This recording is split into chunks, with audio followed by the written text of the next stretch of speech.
Swastiastu. Om Awigenam Astu Namo Sidam. Om Siddhirastu Tat Astu Swaha. Om Anubhadra Kertawiyantu Wiswata. Semoga pikiran yang baik datang dari segala penjuru. Pemirsa TVRI, umat Hindu sedharma dimanapun Anda berada, pada kesempatan yang berbahagia ini, saya, Niluh Esimiani, akan menemani pemirsa di rumah dalam acara Mimbar Agama Hindu. Kerjasama antara TVRI Sulawesi Tenggara dengan Badan Penyiaran Hindu Provinsi Sulawesi Tenggara.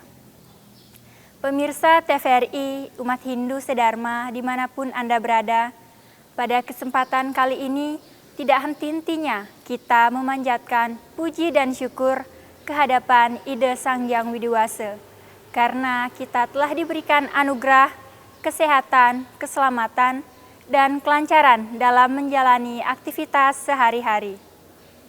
Umat Hindu sedharma yang sama berbahagia, pada kesempatan hari ini kami akan mendiskusikan mengenai tema pendidikan yang memerdekakan dalam perspektif Hindu.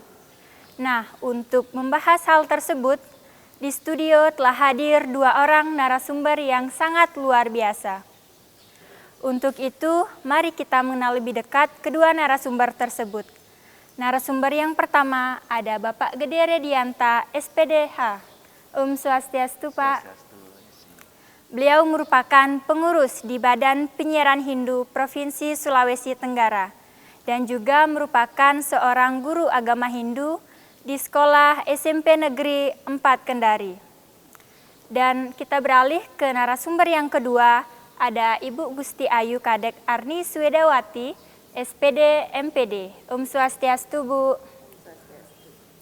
Beliau merupakan seorang dosen di kampus Tah Batara Guru Kendari. Pemirsa TVRI umat Hindu sedharma yang sama berbahagia, sebelum kita memulai acara mimbar pada hari ini, alangkah baiknya kita awali dengan doa, agar apa yang kita laksanakan dapat diberikan kelancaran. Untuk itu, saya persilahkan kepada Bapak Gede untuk memimpin doa. Terima kasih, Esi. Pemirsa umat sedharma, sebelum kita mulai acara mimbar ini, izinkan saya untuk memimpin doa bersama. Iring sarang-sarang ambil sikap amusti karana. Om. Om. Om Prano Dewi Saraswati Wajabiru Wajiniwati Dinam Afinyawantu Om Samgacadwam Samwadadwam Samwamanamsi Janatam Dewa Bagam Yata Purwe Samjanana Upasate Om Samani Wa Akuti Samana Dayaniwa Samanam Astuwa Manoyata Wa Susahasati Om Manobhadra Kratawayantu Wiswata Om Santi Santi Santi Om. Suksema, Pak. Pemirsa TVRI umat Hindu sedharma dimanapun Anda berada, kita ketahui bersama bahwasannya Dalam kehidupan ini, peran pendidikan sangatlah penting. Seiring berkembangnya paradigma pendidikan, sehingga munculnya kurikulum baru, yaitu kurikulum Merdeka Belajar. Nah, pada kesempatan yang berbahagia ini, kami akan membahas mengenai pendidikan yang memerdekakan dalam perspektif Hindu. Nah, Pak, Bu, terkait hal tersebut, bagaimana sih konsep dan esensi pendidikan dalam Hindu? Mungkin saya beralih ke Pak Gede terlebih dahulu. Terima kasih Desi. Jadi kalau berbicara tentang konsep pendidikan menurut Hindu, kita tidak terlepas dari yang namanya Tri Kerangka Agama Hindu. Jadi ada 3 dasar pendidikan dalam agama Hindu, konsep pendidikan. Yang pertama, pendidikan itu adalah proses untuk mencari ilmu kebenaran atau pengetahuan tentang kebenaran, mendalami kebenaran secara mendalam. Itu adalah pengertian dari tatwa dan filsafat. Jadi pendidikan itu proses untuk mencari pengetahuan-pengetahuan, kebenaran yang bersumber dari sastra suci Weda, kitab Sruti dan Smriti. Yang kedua adalah proses pendidikan itu adalah pembelajaran tentang etika dan tingkah laku yang baik. Itu tertuang dalam etika dan susila. Kemudian yang ketiga adalah nilai upacara atau ritual. Jadi melalui proses pendidikan kita mendapatkan nilai-nilai positif, karakter yang positif. Hal tersebut diimplementasikan atau dipraktekkan dalam wujud nyata melalui cara-cara mendekatkan diri dengan ide Sanyang Widiwasa atau biasa kita sebut dengan upacara. Upacara itu adalah ritual keagamaan atau yatnya. Jadi yatnya itu tidak hanya terfokus kepada korban suci, tapi yatnya itu segala bentuk aktivitas, segala bentuk perbuatan, segala bentuk persembahan yang didasarkan dengan serada, keyakinan, dan keikhlasan lascarya. Itu semua adalah yatnya. Nah, dari 3 konsep pendidikan ini muncul yang namanya 3 pilar pendidikan dalam agama Hindu. Yang pertama itu adalah swaarta.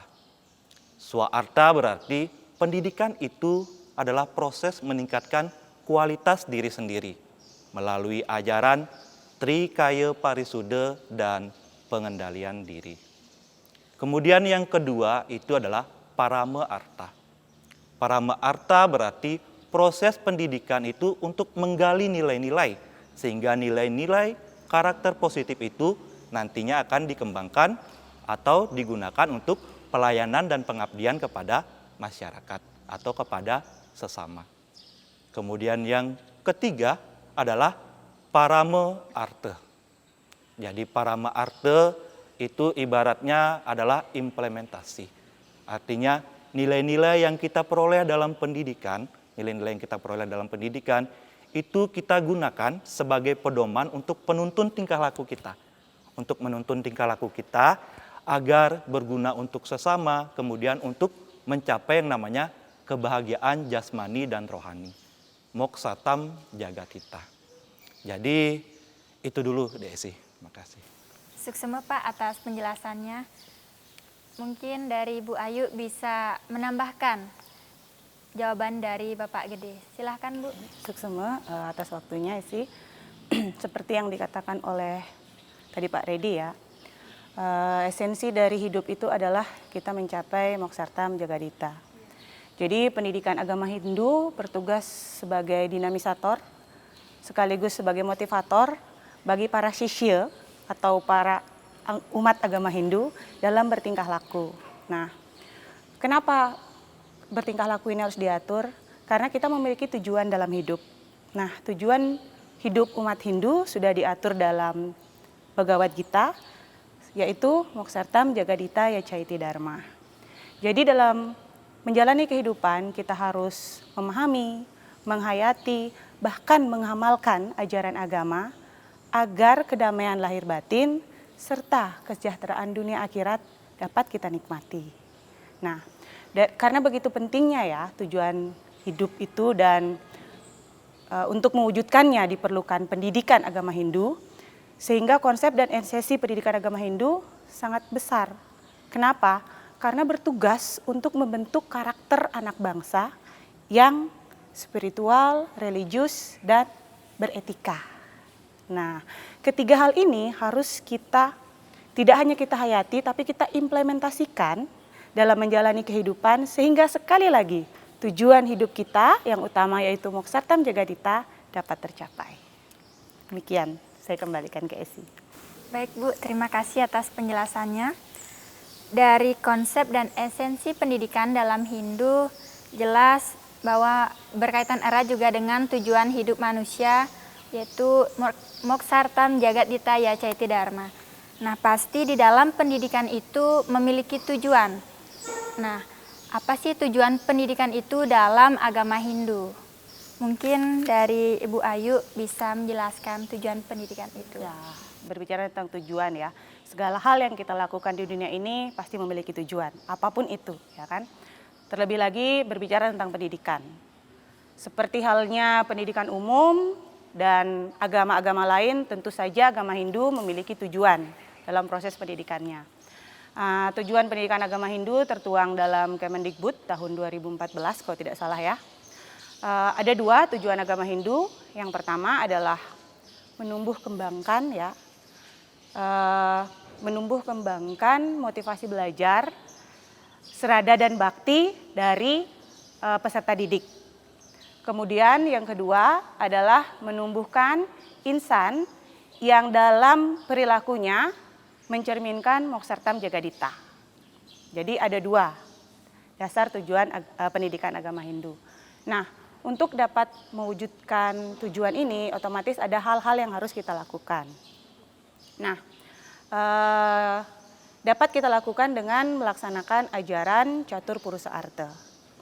Catur Purusa Arta itu adalah 4 tujuan hidup, ya. 4 tujuan hidup yang harus kita laksanakan untuk mencapai tujuan kehidupan. Nah, ada 4 bagiannya, yaitu yang pertama Dharma, kemudian Arta, yang ketiga Kama, dan yang terakhir adalah Moksa. Ya. Dharma adalah ajaran tentang kebaikan atau kebenaran. Segala sesuatu yang kita lakukan di dunia ini harus dilandaskan pada Dharma. Kebaikan dan kebenaran harus melandasi seluruh tingkah laku kita. Yang kedua adalah Arta. Arta adalah kekayaan, ya. Tidak bisa kita pungkiri bahwa kita membutuhkan Arta untuk menjalani kehidupan ini. Bahkan tanpa Arta, Dharma pun kadang tidak lengkap untuk kita laksanakan, benar kan? Ya, karena kita memiliki pancayatnya yang harus kita penuhi. Ya, jadi di sini Arta adalah kekayaan, di mana kita diberikan kebebasan untuk mencapai Arta tersebut dan harus dilandasi dengan jalan Dharma tentunya ya. Karena sekali lagi Dharma adalah ajaran kebaikan dan kebenaran yang harus menjadi dasar dalam bertingkah laku. Oke. Yang selanjutnya adalah Kama. Kama adalah hawa nafsu. Nah, kenapa hawa nafsu itu perlu? Karena hawa nafsu merupakan gairah dalam menjalani kehidupan. Dengan adanya kama, seseorang menjadi bahagia, sedih, termotivasi dalam menjalani kehidupan ini. Nah, yang perlu kita dasari dalam menjalani kehidupan itu, nafsu yang kita miliki harus kita arahkan kepada hal-hal yang positif. Karena dengan nafsu yang positif, kita bisa mencapai arta yang positif dengan tetap dilandasi oleh Dharma. Jadi ada kesinambungan atau kesatuan ya antara Dharma, Arta, Kama, dan yang terakhir Moksa. Nah, yang terakhir Moksa adalah kebebasan. Moksa ini berhubungan dengan sekali lagi tujuan agama Hindu yaitu Moksartam Jagadita Yacaiti Dharma, di mana hal terakhir tujuan hidup kita yang utama adalah mencapai moksa, yaitu penyatuan Atman dengan Brahman, pelepasan yang sebenarnya ya. Jadi Catur Purusa Arta ya atau 4 tujuan hidup ini harus saling melengkapi, di mana Dharma menjadi dasar dari bertingkah laku, kemudian arta, yaitu kekayaan, di mana kita harus mencari arta untuk dapat menjalani kehidupan. Nah, kemudian ada kama, yaitu hawa nafsu, gairah hidup, di mana kita harus untuk menjalani hidup harus ada motivasi ya, harus ada gairah. Sehingga kita bisa memenuhi kama dan dharma ini. Dan yang terakhir, kita tidak boleh lupa bahwa kita mencapai moksa. Sehingga dalam menjalani mencapai arta dan bahasanya itu dalam kita mengelola kama itu tetap didasari oleh dharma sehingga moksa dapat tercapai. Baik, itu saja isi. Baik, terima kasih Bu atas penjelasannya. Baik, dari Bapak Gede bisa menambahkan mengenai tujuan pendidikan dalam agama Hindu. Silakan Pak. Baik, Desi. Seperti tadi yang dijelaskan oleh Bu Ayu, bahwa pendidikan dalam agama Hindu itu ada 4 tujuannya, yaitu catur, purusa, arta, mengarah kepada pendidikan atau tujuan umat Hindu. Jadi ini saja sedikit bahwa pendidikan agama Hindu secara garis besar itu ada 2 tujuannya.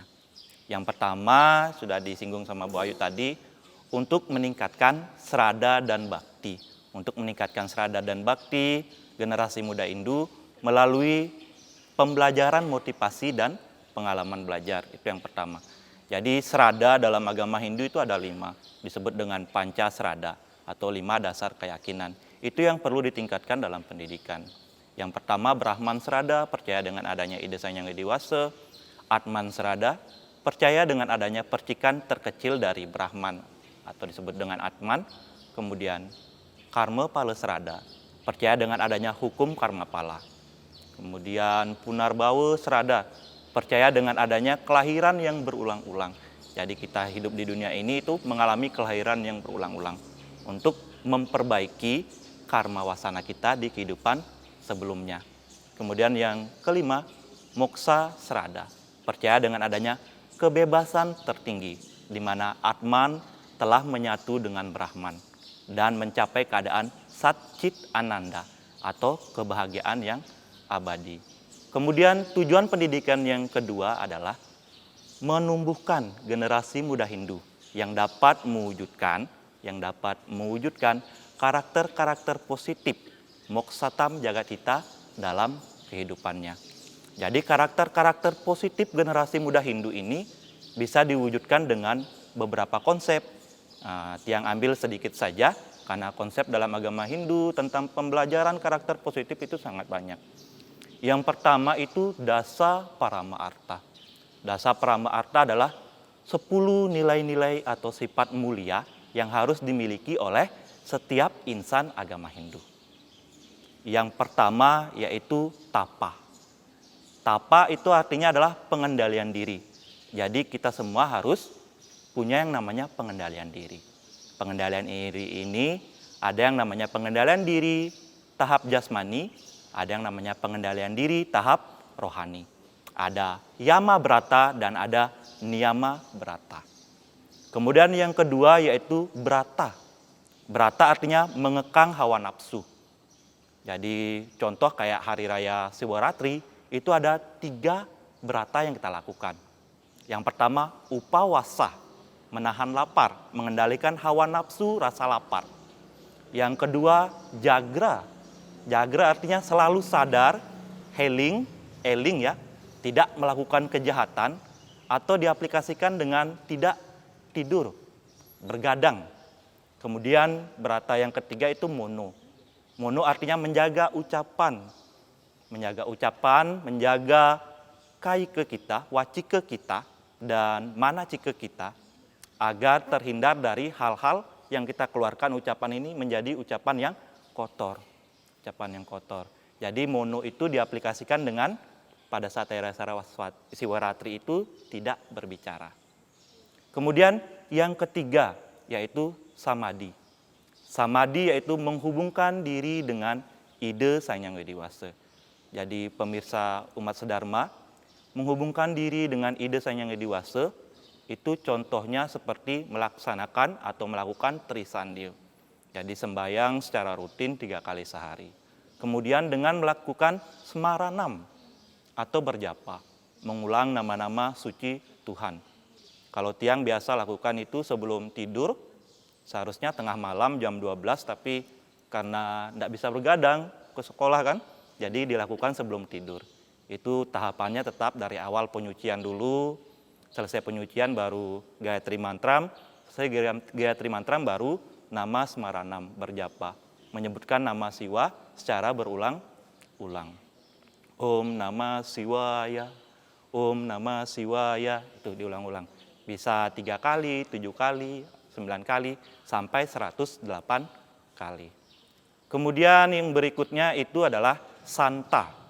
Santa itu berarti selalu berbahagia. Berbahagia dengan selalu berkata jujur atau melakukan kejujuran. Jadi kejujuran dalam agama Hindu itu ada 5, disebut dengan Pancasatya DSI.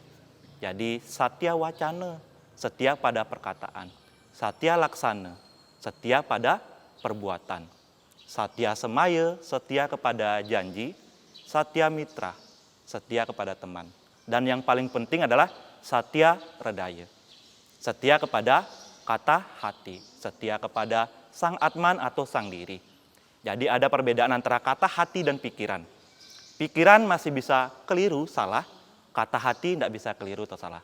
Saat kita melakukan sesuatu, biasanya pikiran kita bisa mengarahkan kita untuk melakukan sesuatu yang salah.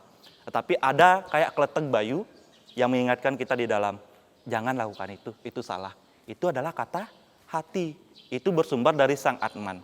Sang Atman di dalam yang terbebas dari pengaruh maya. Biasa kita tidak dengar karena tubuh kita terbungkus oleh pengaruh maya, kepalsuan dalam dunia ini. Jadi kalau itu bisa bersih, ibarat matahari, awan itu bisa terhindar, sinar matahari akan muncul. Cahaya-cahaya dharma dalam diri kita akan muncul, sehingga kita terhindar dari perbuatan-perbuatan yang keliru. Kemudian yang berikutnya, Sanmata. Sanmata artinya kita sebagai insan Hindu, umat Hindu, harus selalu bercita-cita yang berorientasi atau tujuannya adalah kebaikan. Apabila kita selalu bercita-cita tujuannya untuk kebaikan, maka kita akan memfokuskan diri kita. Hari ini saya melakukan kebaikan, besok harus melakukan hal yang lebih baik lagi. Sehingga hal-hal yang buruk itu akan berkurang sedikit demi sedikit. Sama dengan tahapan belajar ya, semakin lama semakin banyak yang kita pahami.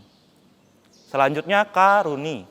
Karuni artinya kasih sayang kepada benda-benda ciptaan ide Sang Hyang Widiwasa.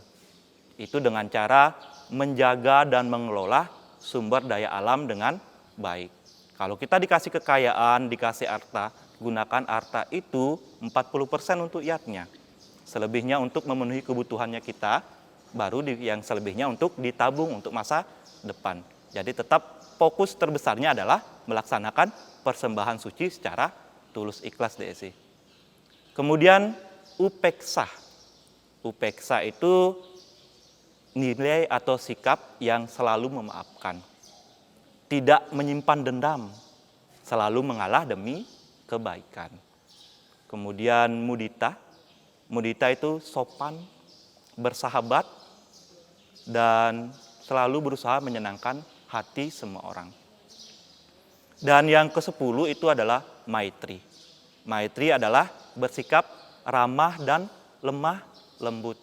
Jadi selalu kita bersifat ramah, lemah lembut, sehingga orang itu suka bersahabat dengan kita. Itu dasar parama arta. Jadi untuk mewujudkan nilai-nilai untuk mencapai moksatam jagat hita. Kemudian masih ada juga yang berikutnya, itu tertuang dalam Maha Upanishad. Adhyaya 6, Sloka 72. Itu slogan untuk menciptakan perdamaian. Jadi kita harus menanamkan nilai-nilai dalam diri kita agar kita selalu menjaga yang namanya kerukunan umat beragama, menjaga yang namanya toleransi beragama, menjaga yang namanya perdamaian. Slokanya itu, slogannya adalah Wasudewa Kutum Bakam. Artinya kita semua bersaudara. Ini balance sejalan dengan konsep Tatuam Asi. Jadi kita harus menyadari bahwa Atman yang ada pada makhluk hidup lain dan Atman yang ada pada diri kita sendiri itu bersumber dari satu sumber atau hanya satu, bersumber dari Brahman. Jadi apabila kita menyakiti orang lain, maka kita akan menyakiti diri kita sendiri. Dan kita akan tidak menghormati atau tidak menunjukkan serada dan bakti kita ke hadapan ide Sang Hyang Widi Wasa.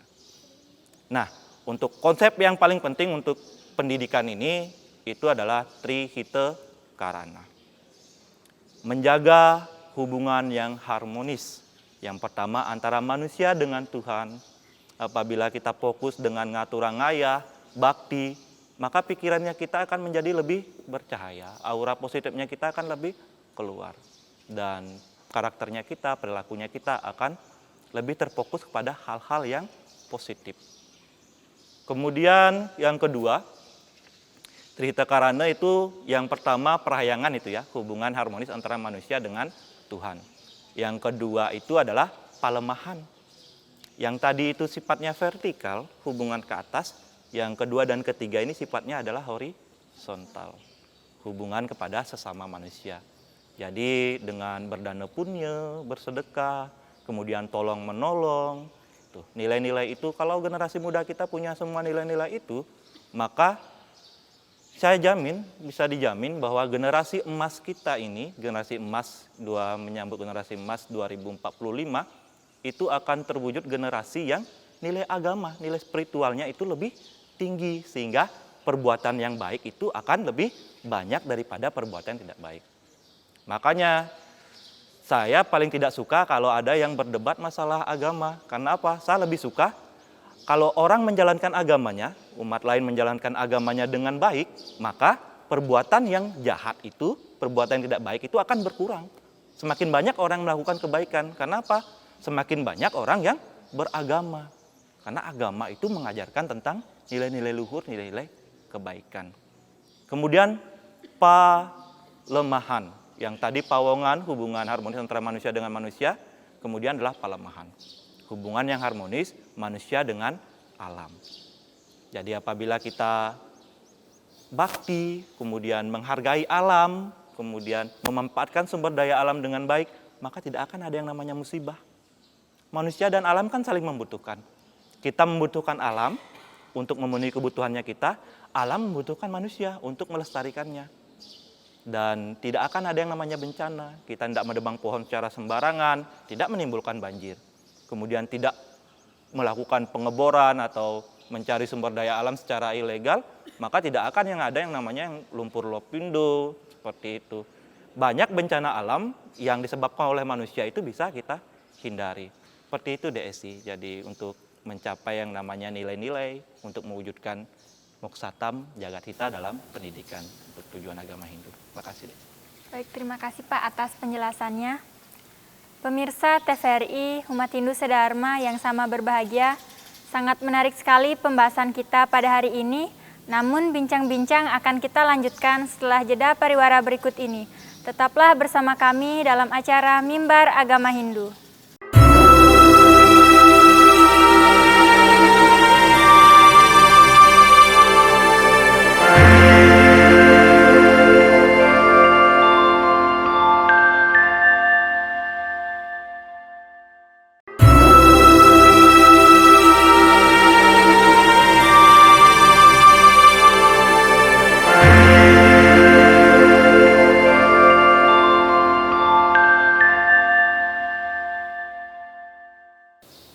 Terima kasih pemirsa TVRI Umat Hindu Sedharma yang sama berbahagia, masih bersama kami dalam acara Mimbar Agama Hindu. Kita masih membahas yang sama, yaitu pendidikan yang memerdekakan dalam perspektif Hindu. Nah Pak, Bu, tadi kita membahas mengenai tujuan pendidikan dalam Hindu. Tentunya pendidikan di dalam Hindu memiliki tujuan, konsep, dan esensi. Pasti di sana ada seseorang yang berperan dan bertanggung jawab dalam pendidikan tersebut. Nah, siapa sih yang berperan dan bertanggung jawab dalam pendidikan agama Hindu? Saya ke Pak Gede terlebih dahulu. Makasih Esi. Jadi pemirsa Umat Sedharma, pemirsa TVRI dimanapun berada, yang bertanggung jawab dalam pendidikan agama Hindu, pendidikan Hindu, bukan hanya bertanggung jawab ya, tapi yang memberikan berkat pendidikan dalam agama Hindu itu ada 4. Yang kita ketahui bersama itu adalah catur guru. 4 guru yang dihormati, 4 guru yang memberikan kita berkat pengetahuan dan pendidikan. Yang pertama, yang paling pertama adalah guru swadhyaya atau Ida Sanyang Widiwasa. Dalam Sarasmocaya, dalam kitab Sarasamosaya, Sloka 4, itu dijelaskan bahwa apang ikang dadi uang, utama juga ya. Ya, itu. Menjelma menjadi manusia itu adalah hal yang utama. Kenapa menjelma menjadi manusia itu kita bisa memperbaiki karma kita. Dalam kehidupan ini kita bisa memperbaiki karma kita dengan melakukan perbuatan subha karma atau perbuatan yang baik. Utamaan menjadi manusia. Jadi Ida Sanyang Widiwasa itu sudah memberikan kita berkat. Memberikan kita berkat sabda, bayu, dan idap. Kelebihannya itu adalah idap pikiran. Kita diberikan pikiran agar kita bisa mengambil pendidikan. Kemudian kita bisa berwiweka, bisa membedakan mana yang baik dan mana yang salah, mana yang benar dan mana yang keliru. Jadi pikiran itu digunakan untuk menggali pengetahuan. Kelebihannya manusia itu adalah berkat yang diberikan oleh Tuhan atau Ida Sanyang Widiwasa, idap. Nah, makanya manusia mempunyai yang namanya tripramana, 3 kekuatan hidup. Berbeda dari binatang atau hewan dan tumbuh-tumbuhan yang hanya punya eke pramana dan dwi pramana. Yang kedua, ini adalah orang tua atau guru reke, guru rupake. Yang memberikan pendidikan sejak dini itu adalah orang tua.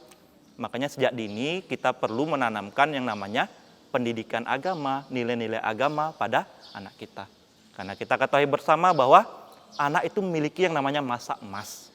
Kalau terlambat membimbing itu akan susah. Masa emas itu umur 0 sampai 6 tahun. Itu disebut dengan masa emas. Umur-umur segitu sangat penting pendidikan karakter agama.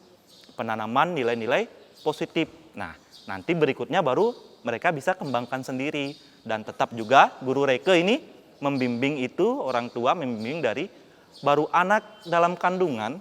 Ya, kita sering ke pura, melantunkan nama-nama Tuhan, semaranam. Didengarkan ini, anak didengarkan nama-nama Tuhan, hal-hal yang positif, mendengarkan mimbar, kayak acara TPRI ini, mimbar agama, kemudian Dharma Wacana, itu anak akan lebih, pikirannya akan lebih suci. Sehingga anak yang lahir nanti akan lebih dominan itu sifat-sifat Daiwi Sampat, sifat-sifat kedewataan. Gitu. Jadi tugas orang tua sangat penting. Tanggung jawab orang tua itu bukan hanya saat anak umur 0 sampai 6 tahun, tapi dari anak lahir sampai anak itu meninggal, itu adalah tanggung jawab orang tua untuk memberikan pendidikan kepada anaknya. Makanya tujuan utama dari suatu pernikahan, tujuan yang paling utama adalah melahirkan keturunan yang seputra. Anak yang baik, anak yang berbakti, anak yang nantinya mampu menyeberangkan orang tuanya dari neraka ke surga. Selanjutnya baru dibawa ke jenjang sekolah. Ini yang bertanggung jawab adalah guru pengajian. Bisa guru pasraman, guru agamanya di sekolah, pasraman formal, non formal, sekolah minggu. Itu yang memberikan pendidikan kepada anak. Karakter-karakter, konsep-konsep agama. Yang tadi, tatua nilai kebenaran, kemudian konsep-konsep susila, perbuatan-perbuatan yang baik, perbuatan tidak baik yang harus dihindari, perbuatan baik yang harus diikuti. Kemudian bagaimana prakteknya, bagaimana implementasinya, itu di materi upacara. Di upacara itu ada konsep-konsep Hindu yang mengajarkan lebih penting implementasi, lebih penting praktek. Apa yang kita hasilkan dari pembelajaran itu, bukan hanya konsep. Jadi itu saling berkaitan. Jadi apa yang kita lakukan harus bersumber pada kitab suci Weda, Serada, bersumber kepada sabda suci Tuhan, Weda, Sruti dan Semerti, kemudian bersumber juga kepada tingkah laku yang baik. Itu di guru pengajian. Kemudian baru pendidikan itu merupakan tanggung jawab dari pemerintah. Itu guru wisese. Jadi pemerintah itu untuk dewasa ini, sekarang ini itu sudah ada paradigma baru. Ada penetapan yang namanya kurikulum Merdeka Belajar. Sehingga di sekolah itu anak-anak itu lebih ditekankan untuk mencapai atau menumbuhkan karakter pelajar Pancasila. Makanya ada program P5, proyek penguatan pelajar Pancasila, proyek penguatan untuk pelajar Pancasila itu ya, P5. Jadi anak-anak nanti di sekolah akan diajari untuk lebih fokus kepada tujuan pendidikan, fokus kepada satu tujuan. Makanya ada dia praktek kayak membuat poster. Kalau di pelajaran agama itu ada yang namanya seni keagamaan, ada tari, ada tabuh, kemudian ada seni rupa, kemudian seni gegitan, kidung itu. Jadi pemerintah itu harus mencanangkan program-program yang positif untuk pengembangan pendidikan. Jangan lagi ada pendapat bahwa kemampuan anak, pengetahuan anak itu hanya diukur dari sains dan menghitungnya, dari eksa. Jadi kemampuan anak itu berbeda-beda. Jadi fokuskan pada satu tujuan, kita lihat anak itu dia bisanya di bidang apa. Dia mampunya di bidang apa, kita fokus tujuan itu. Ini tujuan kurikulum merdeka nggak seperti ini. Fokus di tujuan itu, kemudian itu yang dikembangkan. Dikembangkan, guru hanya membimbing anak-anak, itu mengembangkan dengan mengeksplorasi dari alam lingkungannya. Seperti itu, Desi. Baik, terima kasih Pak atas penjelasannya. Jadi yang bertanggung jawab dalam pendidikan agama Hindu yaitu ada 4 ya Pak. Yang disebut dengan catur guru, yaitu guru swadhyaya, yaitu Ida Sangya Widuwasa, guru rupake, orang tua, guru pengajian, guru di sekolah, guru wisesa, yaitu pemerintah. Baik, dari pertanyaan tersebut, kemudian kita beralih ke pertanyaan berikutnya, yaitu pendidikan yang memerdekakan dalam program pemerintah. Nah, bagaimana mengenai hal tersebut? Mungkin Ibu Ayu bisa menjelaskan. Nah, baik ya. Pendidikan yang memerdekakan menurut pemerintah. Ya, saya akan mengutip salah satu pendapat pakar pendidikan ya. Saya tidak pernah mendengar, tapi saya pernah membaca dari buku. Saya akan mengutip pendapat dari Ki Hajar Dewantara. Nah, beliau adalah salah satu pakar pendidikan di Indonesia. Ki Hajar Dewantara menyatakan bahwa pendidikan yang memerdekakan adalah pendidikan yang memberikan kebebasan kepada peserta didik untuk dapat mengembangkan potensi dirinya secara maksimal. Jadi apa yang ada dalam dirinya harus dibantu untuk bisa tumbuh secara maksimal, ya. Jadi menurut beliau, pendidikan yang merdeka adalah pendidikan yang memberikan kesempatan yang seluas-luasnya kepada peserta didik untuk menumbuh kembangkan bakat dan potensi yang dimilikinya tanpa ada tekanan, ancaman, ataupun kritikan ya, kritikan yang membunuh karakter tersebut dari luar dirinya. Ya, itu ya. Jadi dalam menjalankan proses pendidikan yang merdeka ini, saya rasa akan balance ya, akan seimbang jika kita laksanakan dengan teori pembelajaran humanis ya. Di mana teori pembelajaran humanis adalah teori pembelajaran yang memanusiakan manusia ya.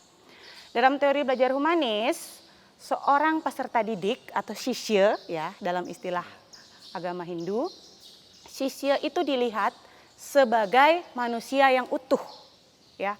Kita lihat dia memiliki karakter yang berbeda dengan manusia lainnya. Jadi kita melihat dirinya, kita kembangkan potensinya dengan tidak membedakan dengan manusia lainnya. Ya. Jadi dengan teori belajar humanis beranggapan bahwa semua teori belajar apapun dapat diaplikasikan dalam proses pembelajaran jika itu ditujukan pada pengembangan diri potensi peserta didik yang maksimal. Ya. Nah, sejalan dengan pendapat dari Ki Hajar Dewantara dan teori belajar yang sudah saya kemukakan, pada bulan Februari tahun 2022 kemarin, pemerintah mencanangkan program pendidikan baru yaitu kurikulum merdeka. Ya, di mana salah satu tujuan kurikulum merdeka sejalan dengan pendapat Ki Hajar Dewantara dan teori pembelajaran humanis, yaitu menumbuh kembangkan karakter atau kompetensi peserta didik secara maksimal. Ya. Nah, kurikulum merdeka sendiri ya adalah program pembelajaran intrakurikuler ya, di mana pada kurikulum merdeka ini peserta didik diberikan waktu yang banyak untuk memahami konsep dan digunakan untuk mengembangkan kompetensi dirinya. Jadi bukan hanya diajari, pahami sesuatu, tetapi juga diberikan kesempatan untuk mengeksplor kemampuannya. Jadi pada proses pembelajaran kurikulum merdeka itu lebih ditekankan pada pembelajaran aktif ya, di mana peserta didik dapat menentukan sendiri. Dia mau belajar dengan cara seperti apa, kemudian diuji dengan seperti apa. Dengan tidak bertolak belakang pada konsep dan kurikulum yang sudah ada. Ya. Nah, untuk menjalankan proses kurikulum merdeka ini, tadi sudah sempat disinggung oleh Pak Redi ya, pemerintah mencanangkan program P5. Profil penguatan pelajar Pancasila. Ya. Jadi di program P5 ini ada 6 dimensi utama yang ingin dicapai. Yang pertama adalah beriman, bertakwa kepada Tuhan Yang Maha Esa, serta berakhlak mulia. Yang kedua, berkebinekaan global. Yang ketiga, yaitu adalah toleransi, ya. Yang keempat adalah toleransi atau gotong royong, ya, gotong royong. Yang keempat yaitu adalah kemandirian. Yang kelima, bernalar kritis, dan yang terakhir adalah kreatif. Jadi kompleks sekali program P5 ini ya. Religiusnya dapat, toleransinya dapat, kemudian kita sebagai peserta didik juga diharapkan dapat berpikir kritis dan sekaligus kreatif. Ya. Jadi dalam program P5 ini, siswa itu atau peserta didik ya, atau dalam istilahnya kita sisya sekali lagi, diberikan kesempatan sepenuhnya untuk mengeksplor lingkungannya. Melihat, mengamati hal-hal yang terjadi dalam lingkungannya. Kira-kira masalah apa yang ada dalam lingkungannya untuk mereka analisis, mereka amati, mereka investigasi. Kemudian mereka pecahkan masalahnya dan mereka bisa memberikan solusi sehingga permasalahan ini tidak berlarut dan dapat diselesaikan. Ya, jadi sangat kompleks sekali ya. Otomatis ini adalah salah satu ciri atau bukti bahwa pemerintah memberikan kemerdekaan pembelajaran kepada peserta didik dan tidak dibatasi ya. Siapa saja yang berniat untuk mengenyam pendidikan tanpa dibatasi umur juga diberikan kesempatan yang sebebas-bebasnya dan seluas-luasnya oleh pemerintah atau dalam hal ini yang kita sebut guru wisese ya, untuk dapat mengeksplor kemampuan dirinya. Demikian saja DSI yang dapat saya jelaskan. Baik, terima kasih Bu atas penjelasannya. Jadi itu pendidikan yang memerdekakan menurut program pemerintah. Nah, bagaimana pendidikan yang memerdekakan menurut Hindu? Mungkin Bapak Gede bisa menjelaskan. Terima kasih DSI. Jadi pendidikan yang memerdekakan menurut Hindu itu adalah pendidikan yang tidak mengekang atau tidak membatasi kemampuan peserta didik. Jadi memberikan kebebasan kepada peserta didik untuk mengembangkan potensi positif yang ada pada dirinya, karakter positif dengan mengeksplorasi alam lingkungannya. Itu pendidikan merdekakan menurut Hindu. Seperti kata atau slogan yang diucapkan oleh Bapak Pendidikan Ki Hajar Dewantara, semua orang itu adalah guru, semua tempat itu adalah sekolah. Begitu juga dalam pendidikan agama Hindu, itu ada 4 cara atau jalan untuk memperoleh pendidikan atau pengetahuan. Itu kita kenal dengan catur pramana. Jadi catur pramana itu adalah 4 cara atau jalan untuk memperoleh pendidikan dan pengetahuan. Yang pertama itu adalah agama pramana DSI. Agama pramana artinya memperoleh pendidikan. Jadi peserta didik memperoleh pendidikan itu sesuai dengan apa yang ada dalam kitab suci.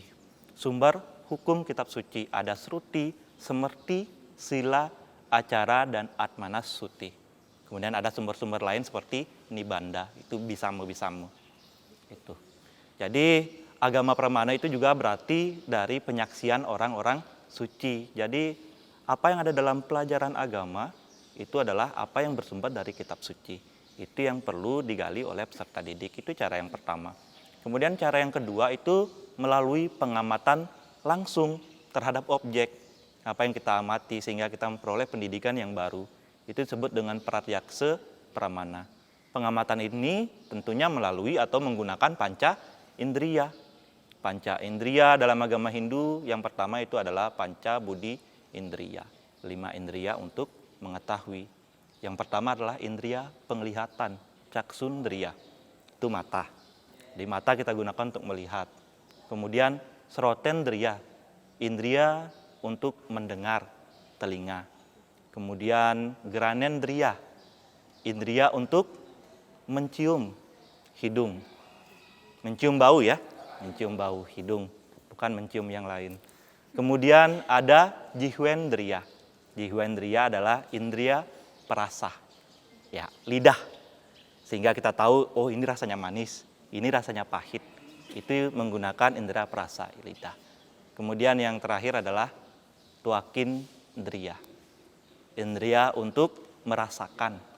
Indria peraba, itu kulit. Jadi yang ketiga, cara yang ketiga, itu tadi cara yang kedua, cara yang ketiga untuk memperoleh pendidikan itu adalah dengan upamana pramana. Dengan membandingkan. Jadi sebelumnya kan sudah ada pengetahuan-pengetahuan umum, sudah ada sesuatu pendidikan yang bersifat umum. Kita bandingkan dengan apa yang kita baru peroleh. Sesuai enggak? Benar enggak? Itu, dengan perbandingan itu. Misalnya 1 tambah 1 sama dengan 2. Kalau matematika, 1 tambah 1 sama dengan 2. Kita sudah ada pengetahuan umum seperti itu. Jadi ada kemudian pengetahuan-pengetahuan baru yang dikembangkan. Kita bisa uji coba dengan pengetahuan-pengetahuan sebelumnya. Sesuai atau enggak. Dalam kitab suci agama Hindu misalnya, apapun yang tertuang dalam kitab suci agama Hindu itu tidak boleh bertentangan dengan kitab suci yang kedudukannya lebih tinggi. Misalnya, yang tertuang dalam kitab hukum Manawa Dharma Sastra, itu kan dalam Semerti, itu tidak boleh bertentangan dengan Sruti. Apabila ada yang misalnya tumpang tindih, kita kembali ke kedudukan yang lebih tinggi pada Sruti. Itu upamana. Kemudian ada anumana pramana. Yang keempat atau yang terakhir anumana pramana. Anumana pramana berarti memperoleh pendidikan dengan cara mencari gejala-gejala atau melihat gejala-gejala yang ada. Hukum sebab akibat. Tidak akan ada akibat apabila tidak ada sebabnya. Tidak akan ada api apabila tidak akan ada asap apabila tidak ada api. Jadi tidak akan ada kejahatan apabila tidak dimulai dengan kejahatan. Seperti kata Mahatma Gandhi, jika mata dibalas dengan mata, itu darah dibalas dengan darah, maka akan menimbulkan yang namanya kebencian. Makanya di agama Hindu, konsep tertingginya adalah cinta kasih. Dengan ajaran ahimsa, tidak boleh membunuh menyakiti, dengan ajaran tatwamasi, trihita karana, sehingga tercipta yang namanya perdamaian, tercipta yang namanya kerukunan. Itu yang paling penting untuk ditanamkan. Jadi konsep memerdekakan peserta didik dalam agama Hindu, tujuan itu sudah sesuai dengan tujuan dari pemerintah yang tertuang dalam kurikulum.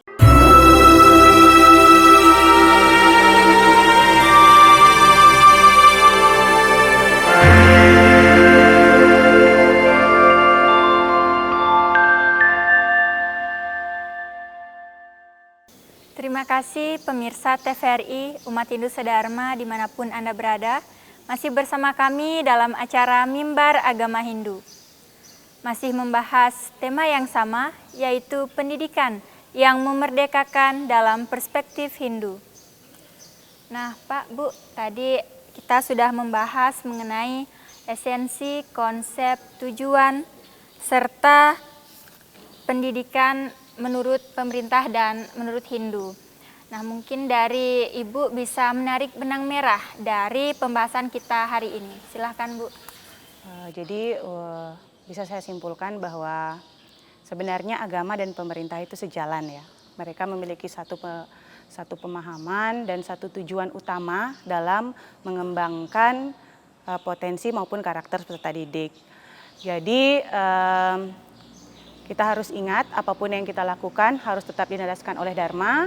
Kemudian ingat tujuan hidup kita harus dilandasi dengan Dharma dan kita harus belajar untuk mencapai tujuan hidup kita yaitu Moksartam Jagadita Yacaiti Dharma dengan tidak mengabaikan makhluk hidup lainnya. Jadi Trihita Karana dan Tatwamasi harus kita jadikan landasan selain Dharma ya dalam mencapai Moksartam Jagadita Yacaiti Dharma. Demikian Desi. Terima kasih Bu. Baik, Bapak Gede bisa mengambil benang merah dari pembahasan kita hari ini. Silahkan Terima Pak. kasih Desi.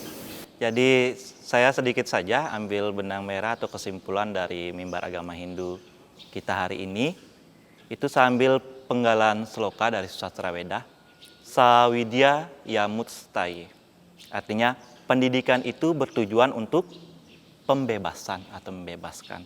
Jadi secara umum bahwa pendidikan dalam agama Hindu itu tujuannya sebagai perekat bangsa. Itu sesuai dengan tujuan pendidikan yang dicanangkan oleh pemerintah tertuang dalam Kementerian Pendidikan dan Kebudayaan. Jadi peraturan pemerintah nomor 55 tahun 2007. Yang pertama adalah pasal 2 ayat 1 untuk membentuk insan manusia yang beriman dan bertakwa kepada Tuhan Yang Maha Esa. Berakhlak mulia, mencintai perdamaian, menjaga kerukunan, dan mempunyai yang namanya jiwa toleransi. Di pasal 2 ayat 2 yaitu menumbuhkan insan manusia melalui pendidikan agama, menumbuhkan nilai-nilai agama dengan pemahaman, penghayatan, dan implementasi. Jadi itu direalisasikan dengan atau diharmonikan dengan ilmu pengetahuan, teknologi, dan seni. Begitu juga dalam agama Hindu. Jadi konsep pendidikan yang merdeka dalam pemerintah dan agama Hindu itu sudah sejalan. Kenapa? Kita memberikan kebebasan kepada peserta didik, sehingga peserta didik itu bisa mengembangkan karakter-karakter positif yang ada pada dirinya. Dan karakter-karakter positif ini nantinya akan digunakan untuk pembangunan bangsa dan negara ini. Terima kasih Desi. Terima kasih Pak atas penjelasannya. Jadi kesimpulannya itu pendidikan yang memerdekakan dalam agama Hindu adalah sejalan dengan program pemerintah. Baik pemirsa TVRI Umat Hindu Sedharma, demikianlah acara mimbar agama Hindu pada hari ini. Saya mengucapkan banyak terima kasih kepada kedua narasumber karena telah memberikan ilmu pengetahuan kepada saya dan kepada pemirsa di rumah. Semoga apa yang kita diskusikan pada hari ini dapat bermanfaat bagi seluruh umat Hindu yang ada di Indonesia. Baik, sebelum kita tutup acara mimbar pada hari ini, kita tutup dengan doa. Untuk itu saya persilahkan kepada Bapak Gede untuk memimpin doa.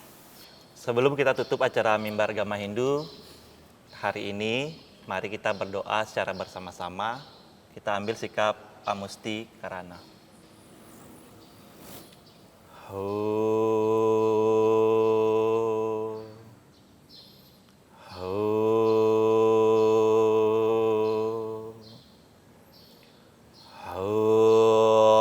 Guru Brahma, Guru Wisnu, Guru Dewa Maheswara, Guru Satsat Param Brahman, Tasmai Sri Gurave Namah. Om Sarva Sukhina Bhavantu, Sarva Santa Niryamaya. Om Dewa Suksema Parama Asintya Ya Nama Swaha. Sarva Karya Prasidantam. Om Santi Santi Santi Om. Selesai. Sembah Pak. Pemirsa TVRI Umat Hindu Sedharma yang sama berbahagia, demikianlah acara mimbar agama Hindu pada hari ini. Saya Nilu Esimiani pamit undur diri dan saya tutup dengan menghaturkan para mesanti. Om Santi Santi Santi Om.